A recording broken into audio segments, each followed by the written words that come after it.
Hi, I'm Ashley Douglas. This is my producer podcast project.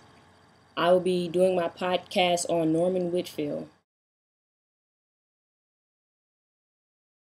Norman Whitfield, born Norman Jesse Whitfield in Harlem, New York in 1940, is known as one of the greatest songwriter producers of the 60s and 70s. Though born in New York, his success started in Detroit under Robert and Hazel Coleman of Thelma Records. At the age of 18, Norman would instantly make an impression by writing and producing Thelma Records' first 45 called Answer Me by Richard Street in the Distance. Norman also contributed his vocal and instrumental talents to several other Thelma Records artists like the band Popcorn and the Mohawks. By 19, Norman became interested in a new studio in town, Tamala Motown, which he frequented often, watching and learning the ins and outs. It has been said that Berry Gordy was not pleased with the 19-year-old being in his studio and would often chase him off the premises.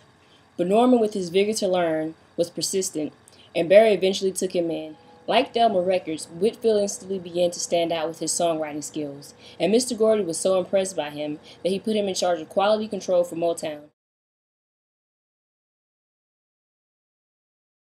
Motown's quality control meetings would consist of songwriters and musicians whose main goal was to listen and critique each and every song recorded for potential success.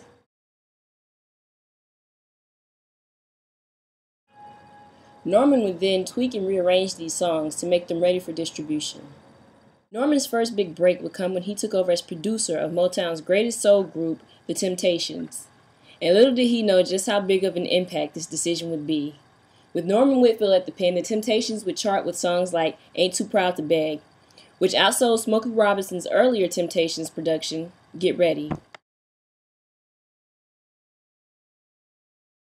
Norman also began to change the Temptations' normal concepts from soul ballads to protest songs like Psychedelic Shack and Cloud 9, Cloud 9 becoming the first Grammy Award for Motown. Norman also wrote the song Papa Was a Rolling Stone, becoming a second Grammy for the Temptations and also another Grammy for Whitfield himself. Whitfield also wrote hits for other artists like Gladys Knight and the Pimps, Edwin Starr and the Undisputed Truth.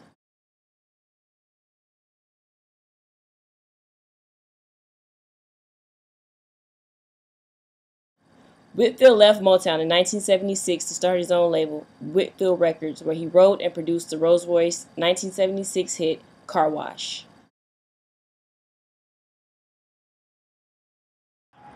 Some of Whitfield's last projects as a producer were The Temptations' Fade Away and the Motown motion picture The Last Dragon soundtrack. Norman Whitfield's productive and creative talents have changed the sound of music production everywhere. Norman's great contributions have left us with legendary classics to enjoy for a lifetime.